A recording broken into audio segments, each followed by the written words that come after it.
Assalamualaikum warahmatullahi wabarakatuh. Alhamdulillahirabbil alamin, wassalatu wassalamu ala asrofil anbiya'i wal mursalin wa ala alihi wa sahbihi ajma'in. Amma ba'du.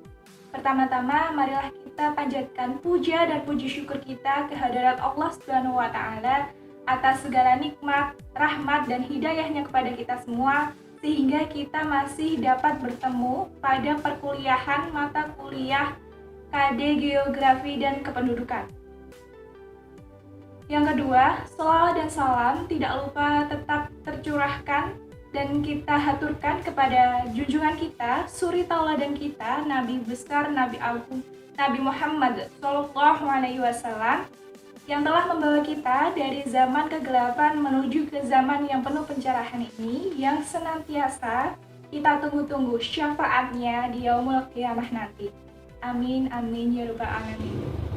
Yang ketiga, perkenalkan kami dari kelompok 6 yang beranggotakan 1. Saya sendiri, Lisnaini Pangestika, NIM 203141061. 2. Muhammad Sofi Mubarok, NIM 203141062. 3. Kiki Wigi Astuti, NIM 203141063. Dan 4. Aprilia Dwi Khotimah dengan NIM 203141064. Di sini kami akan mempresentasikan hasil diskusi kami tentang mobilitas penduduk pada masa pandemi COVID-19. Baik, kita masuk ke materi yang pertama, yaitu tentang pengertian dari mobilitas penduduk. Mobilitas penduduk itu apa? Mobilitas penduduk itu merupakan perpindahan penduduk dari daerah satu ke daerah lain pada waktu tertentu atau jangka waktu tertentu. Sehingga mobilitas penduduk ini dapat dikatakan merupakan sebuah gerakan perpindahan penduduk dari satu posisi, wilayah atau tempat ke tempat lain atau posisi lain. Nah, macam dari mobilitas penduduk sendiri itu ada dua, yakni mobilitas penduduk secara vertikal dan mobilitas penduduk secara horizontal. Materi yang selanjutnya yakni tentang macam-macam dari mobilitas penduduk. Sudah disinggung dari slide sebelumnya bahwasanya mobilitas penduduk itu macamnya ada dua, yakni mobilitas penduduk vertikal dan mobilitas penduduk horizontal. Nah, untuk yang pertama itu tentang mobilitas penduduk vertikal. Maksudnya apa? Mobilitas penduduk vertikal itu adalah terjadinya perpindahan kedudukan sosial individu maupun kelompok ke kedudukan yang lain yang tidak sederajat. Nah, jadi contoh dari mobilitas penduduk vertikal yaitu perubahan sosial. Nah, yang dimaksud dengan perubahan sosial di sini adalah sebuah perubahan penduduk dari perubahan status pekerjaan atau status sosialnya. Misalnya, yakni ada seorang guru yang teladan di sekolah yang kemudian diangkat menjadi kepala dinas pendidikan. Atau bisa juga yakni seorang pedagang siomay yang memiliki penghasilan yang cukup besar sehingga pedagang tersebut dapat membuka warung makan. Ataupun ada juga yakni seorang ayah yang lulusan SD atau sekolah dasar namun memiliki keinginan atau kemauan untuk menyekolahkan anaknya ke jenjang pendidikan yang lebih tinggi, yakni mencapai pendidikan perguruan tinggi. Baik, macam dari mobilitas penduduk yang kedua, yakni mobilitas penduduk horizontal. Nah, maksudnya apa? Yakni terjadinya perpindahan penduduk dari suatu tempat ke tempat lainnya dalam jangka waktu tertentu yang melewati sebuah batas kewilayahan seperti batas wilayah provinsi, kabupaten, kecamatan, desa, dan sebagainya. Nah, macam dari mobilitas penduduk yang horizontal itu ada dua, yakni yang pertama mobilitas penduduk permanen dan mobilitas penduduk non-permanen. Nah, untuk yang mobilitas penduduk permanen itu merupakan sebuah pergerakan atau perpindahan penduduk dari suatu wilayah ke wilayah lain yang bersifat menetap dalam jangka waktu tertentu yang cukup lama. Nah, orang yang bermigrasi itu dinamakan migran. Kemudian migrasi permanen ini dibagi lagi menjadi dua kelompok, yakni yang pertama itu migrasi internasional dan yang kedua migrasi nasional. Nah, untuk yang migrasi internasional itu merupakan migrasi atau perpindahan penduduk dari suatu negara ke negara lain. Nah, perpindahan atau migrasi internasional itu contohnya ada 3, yakni yang pertama imigrasi, yang kedua emigrasi, dan yang ketiga remigrasi. Nah, untuk yang pertama itu imigrasi. Imigrasi yaitu proses masuknya migran ke negara tujuan. Kemudian yang emigrasi yaitu proses keluarnya migran dari negara asal. Yang selanjutnya yakni remigrasi. Nah, remigrasi itu merupakan proses kembalinya migran ke negara asalnya setelah berpindah dan menetap di negara tujuan. Yang kedua yakni mobilitas non-permanen. Nah, mobilitas non-permanen itu merupakan pergerakan penduduk dari suatu wilayah ke wilayah lain yang bersifat sementara, jadi tidak menetap secara permanen. Nah, berdasarkan lama dan waktu tempat tujuan dari mobilitas ini dapat dibedakan menjadi 2, yakni yang pertama komutasi. Nah, komutasi itu merupakan bentuk mobilitas penduduk non-permanen secara pulang pergi tanpa menginap di tempat yang menjadi tujuannya. Kemudian yang kedua yakni sirkulasi. Nah, sirkulasi itu merupakan jenis mobilitas penduduk non-permanen tetapi menginap di tempat tujuan atau mobilitasnya non-permanen musiman. Baik, yang selanjutnya yaitu adalah mobilitas di masa pandemi. Pandemi COVID-19 menyebabkan berubahnya mobilitas penduduk, yaitu pembatasan perjalanan dan aktivitas. Mobilitas penduduk dipaksa berhenti atau dibatasi karena pergerakan orang merupakan faktor penyebab utama penyebaran virus COVID-19. Mobilitas penduduk karena pandemi ini kadang mengalami penurunan dan kadang mengalami peningkatan. Hal ini bisa dilihat jika mobilitas penduduk itu meningkat, maka penyebaran virus COVID-19 menjadi bertambah. Namun sebaliknya, apabila mobilitas penduduk menurun karena pembatasan, maka kasus penyebaran COVID-19 menjadi menurun. Yang selanjutnya yaitu adalah upaya pembatasan mobilitas di berbagai negara. Guna memutus mata rantai serta penyebaran virus COVID-19, beberapa negara telah melakukan upaya pembatasan mobilitas yang dilakukan oleh masyarakat. Yang pertama yaitu adalah Indonesia. Terdapat beberapa kebijakan yang dikeluarkan oleh pemerintah Indonesia, mulai dari penutupan, pembatasan, dan larangan masuk, pembatasan sosial berskala besar atau disebut dengan PSBB, hingga larangan mudik. PSBB yang ditetapkan oleh Indonesia meliputi himbauan kegiatan belajar, bekerja, dan beribadah yang dilakukan dari rumah. Pembatasan aktivitas di tempat atau fasilitas umum, pembatasan kegiatan sosial budaya, serta pembatasan hingga pemberhentian transportasi. Namun, tidak adanya sanksi yang tegas bagi mereka yang melanggar membuat masyarakat menjadi tidak taat dalam mematuhi peraturan yang ada. Akibatnya, kebijakan yang ada dipandang kurang efektif. Yang kedua yaitu adalah Malaysia. Malaysia melakukan pembatasan mobilitas tidak jauh berbeda dengan Indonesia.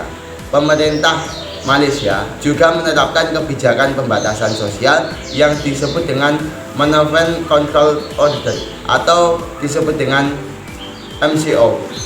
Penerapan kebijakan di Malaysia dapat dikatakan lebih efektif dibandingkan dengan Indonesia, dikarenakan adanya sanksi berupa denda bagi mereka yang melanggar.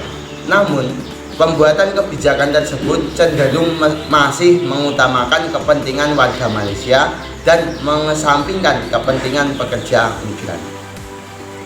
Yang ketiga yaitu Singapura. Singapura juga melakukan penutupan pembatasan bagi pengunjung jangka pendek serta pembatasan sosial yang disebut dengan circuit breaker hingga tanggal 1 Juni 2020. Istilah circuit breaker mengacu pada himbauan untuk tetap di rumah guna memutus mata rantai transmisi COVID-19 di masyarakat, yang meliputi himbauan untuk tetap tinggal di rumah, kegiatan belajar mengajar yang dilakukan secara online, pembatasan akses di area yang rentan terhadap keramaian seperti halnya pasar, penutupan sebagian besar tempat kerja, serta penerapan aturan-aturan keamanan tambahan di tempat kerja yang masih beroperasi. Sama seperti Malaysia, pemerintah Singapura juga telah memberlakukan denda bagi para pelanggar sehingga penerapan kebijakan tersebut menjadi lebih efektif. Sementara itu, pemerintah Singapura juga dianggap masih mengesampingkan pekerja migran yang ada di sana. Yang selanjutnya yaitu adalah Filipina. Sama seperti ketiga negara yang telah disebutkan sebelumnya, Filipina juga telah menetapkan adanya pembatalan penerbangan domestik dan internasional serta pembatasan sosial hingga akhir April 2020.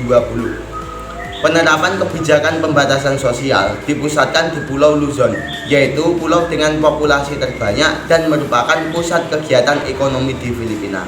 Tidak jauh berbeda, pembatasan sosial yang dimaksud meliputi himbauan untuk tetap tinggal di rumah dan hanya bepergian untuk membeli kebutuhan barang-barang pokok serta keperluan medis. Hanya saja, penerapan kebijakan ini sempat disertai dengan adanya ancaman dari Presiden Filipina yang akan memberlakukan darurat militer apabila orang-orang tidak mematuhi peraturan tersebut. Keputusan Presiden Filipina ini dipandang berlebihan dan justru akan menambah kekhawatiran warga Filipina. Pandemi COVID telah menyebabkan perubahan di dalam mobilitas penduduk di berbagai kategori. Tren mobilitas masyarakat di Indonesia pada beberapa kategori seperti stasiun, tempat kerja, toko bahan makanan, apotek, tempat rekreasi, dan taman. Ketika memasuki pertengahan bulan Maret, cenderung mengalami penurunan, dan saat memasuki bulan April dan Mei, cenderung stabil dan tetap bernilai negatif. Hal tersebut sejalan dengan mulainya diberlakukannya pembatasan mobilitas yaitu PSBB yang dilakukan pada beberapa wilayah Indonesia dengan imbauan untuk tetap tinggal di rumah saja. Memasuki bulan Juni, terlihat bahwa tren mobilitas di 5 kategori kecuali kategori rumah mengalami suatu peningkatan yang tidak terlalu signifikan. Hal tersebut disebabkan karena di beberapa wilayah Indonesia sudah mulai melonggarkan kebijakan PSBB. Selain itu, dapat dilihat juga bahwa penurunan tren mobilitas terbesar terjadi di kategori pergerakan masyarakat ke stasiun atau transportasi umum. Tepatnya, saat beberapa wilayah Indonesia memberlakukan PSBB pada awal April sampai akhir Mei. Satu-satunya kategori tempat dengan nilai tren mobilitas positif dalam rumah atau area hunian. Hal tersebut sejalan dengan imbauan untuk memindahkan segala aktivitas seperti sekolah, bekerja, sosialisasi, dan peribadatan ke dalam rumah demi memutus persebaran COVID-19. Seiring dilonggarkannya PSBB, pada awal Juni terpantau bahwa nilai tren mobilitas di semua kategori mengalami kenaikan kecuali kategori rumah. Dampak pandemi terhadap mobilitas. Dampak yang dialami oleh dua elemen masyarakat yang paling rentan terhadap pemberlakuan kebijakan terkait COVID-19 yaitu pekerja migran dan pengungsi. Yang pertama, pekerja migran di Asia Tenggara. Adanya penerapan pembatasan sosial membuat sebagian besar pelaku industri harus menutup sementara kegiatan produksinya. Ini menyebabkan para pekerja terpaksa dirumahkan dengan ketidakpastian kapan atau apakah mereka akan kerja kembali. Hal ini akan menjadi masalah besar bagi pekerja harian di sektor non-esensial yang tidak dapat bekerja akibat adanya pembatasan sosial. Kebijakan yang dinilai lebih mementingkan warga negara daripada pekerja asing tersebut juga menuai polemik karena minimnya tes COVID-19 dan fasilitas kesehatan yang disediakan oleh pemerintah untuk mereka. Sementara itu, pola mobilitas pekerja migran juga mengalami perubahan akibat kebijakan-kebijakan tersebut. Pekerja migran yang semula bekerja di negara lain kini kembali ke negara asalnya akibat penutupan tempat kerja. Inilah yang terjadi dengan Filipina yang merupakan salah satu negara pemasok pekerja migran terbesar.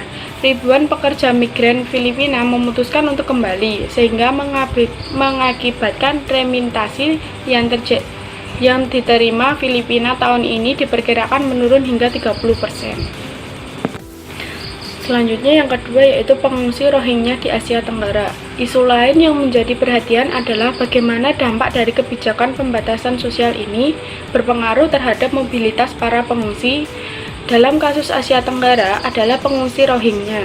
Selama beberapa tahun akhir, orang-orang Rohingya yang mengalami penindasan di Myanmar telah mencari pelindungan ke negara-negara lain, termasuk ke negara-negara ASEAN seperti Malaysia, Thailand, dan Indonesia.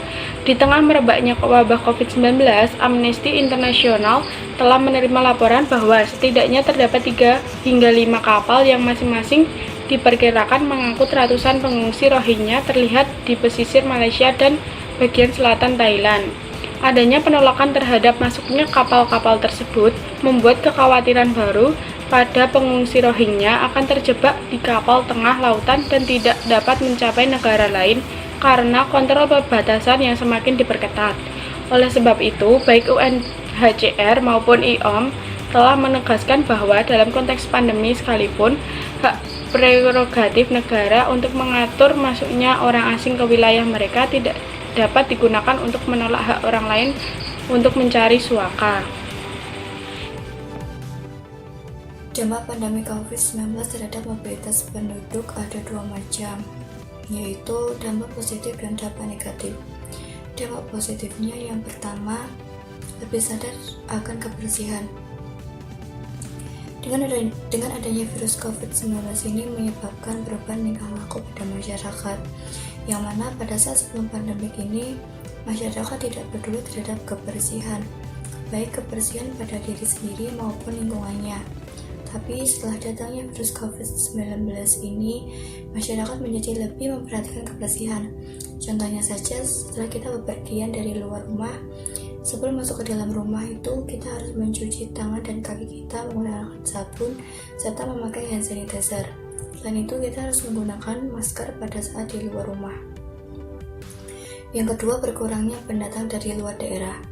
Dan dengan datangnya virus COVID-19 ini menyebabkan pembatasan sehingga masyarakat yang ingin bepergian ke luar daerah itu menjadi sedikit dan mobilitas penduduk di suatu daerah itu menjadi berkurang, sehingga penyebaran virus COVID-19 ini tidak bertambah kasus positifnya.